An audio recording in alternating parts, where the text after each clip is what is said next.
Hello everyone, we're back with problem number 2 on laws of motion. Now remember, the goal is to revise the concepts of the chapter through these problems. So let's take a look at example number 2. Let's read the question first. The question says that two boxes are kept one above the other as shown in the figure that will appear. The coefficient of friction between the lower block and the ground, that's here, is given to be as 0.2 and coefficient of friction between the two blocks is said to be 0.4. Now they're saying that if a string is fixed to the lower box, then how much force is required to just move the boxes? And the options given to us are 96.43 Newton, 118.6 Newton, 113.9 Newton and lastly 120.6 Newton. And the answer to this question comes out to be option C, that is 113.9 Newton. Now, we have to take a look and find out how to arrive at this correct answer, but more importantly, we want to see how to apply the concepts of the chapter to this sum. So let's first turn this diagram into a better diagram, into a more realistic situation. So here, as you can see, are the two blocks given to us. They are tied to a string and this string is going over a pulley and there is a block or a weight here which we will call as W. Now they have said that these two boxes are kept one above the other. Let's write down some information that is given to us.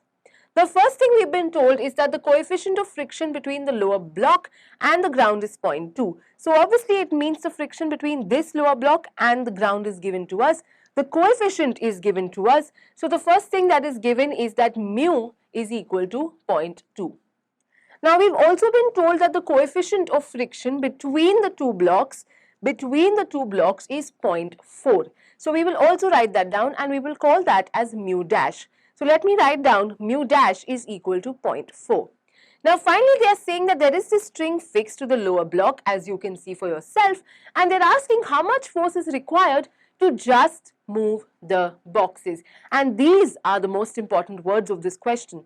They're saying how much force is required to just move the boxes, which means they're asking you how much force is required so that both the boxes will move. And that means if both the boxes are moving, it means that the top box is stationary with respect to the lower block.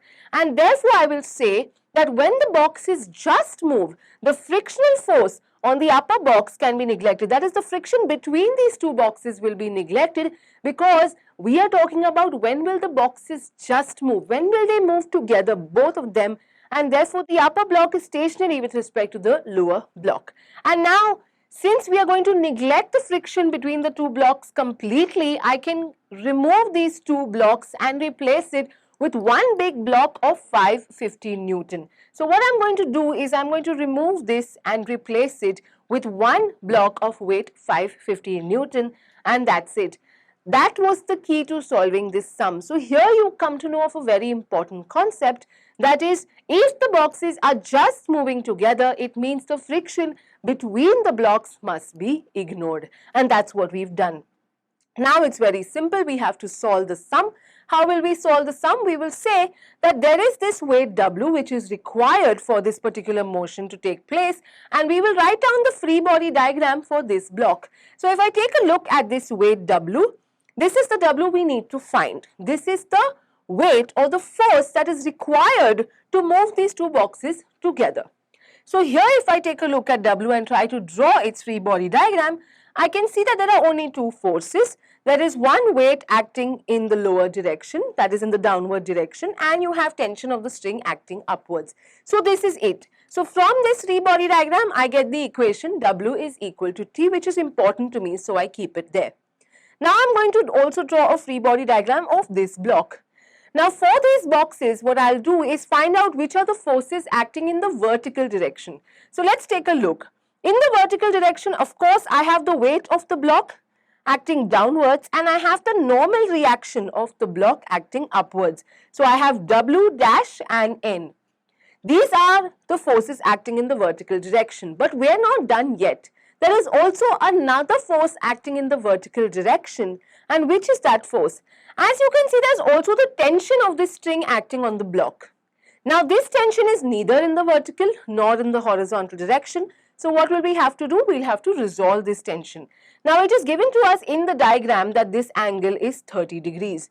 and we will use this information to resolve the tension into the vertical and the horizontal directions. So what we get is T sine theta in the vertical direction and T cos theta in the horizontal direction. But right now we are looking at the vertical forces only. So here I have N, T sine theta and W dash. Now using this, I will write down the equation of motion in the vertical direction. Which are the ones acting in the upward direction? It's N and T sine theta, so they go together on one side. So here I have N plus T sine theta, theta is 30, so T sine 30 plus N, and minus W dash, because W dash is in the opposite direction, this is equal to 0. So this is an application of Newton's second law, if you remember. The sum of all forces should be equal to ma, but since the object is not moving, we have a0 and therefore the right hand side is 0. That's exactly what we have done. Now I will solve this to give the final equation, that is N is equal to 550 minus T by 2.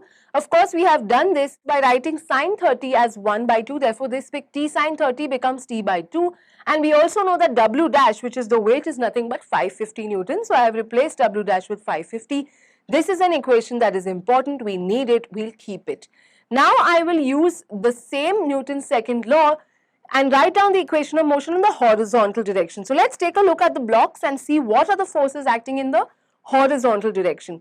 In the horizontal direction, you have T cos theta, which we resolved from the tension.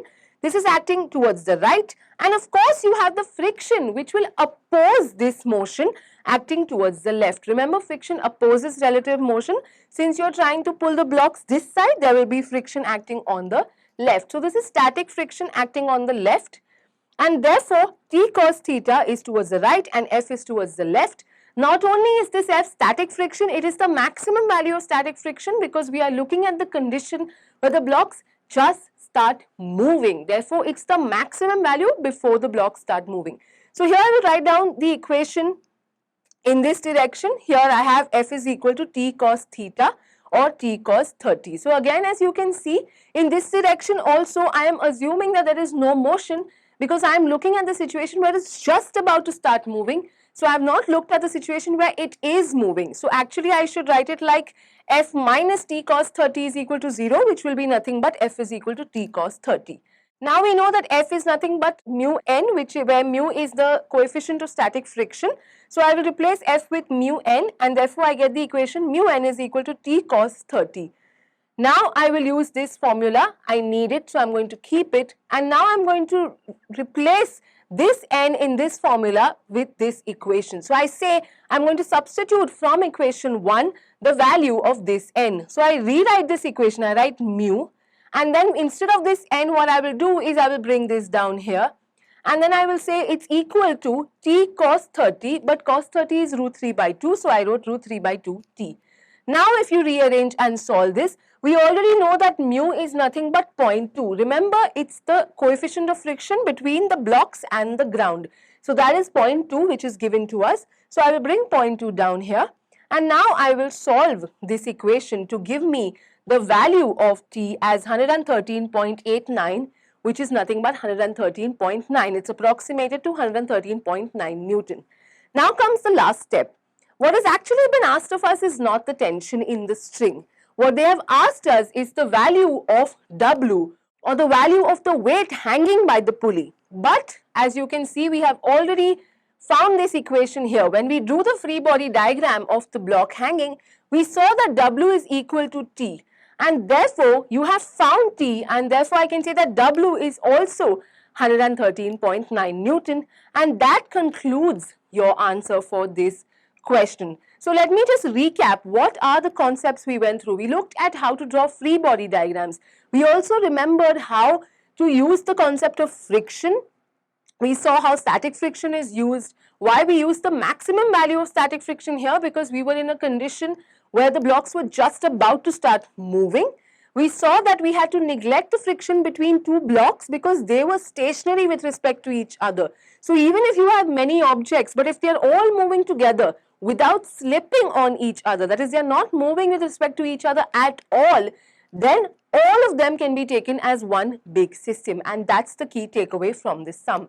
So I hope you enjoyed watching this sum and you were able to revise the concepts related to Newton's laws of motion. Thank you for watching.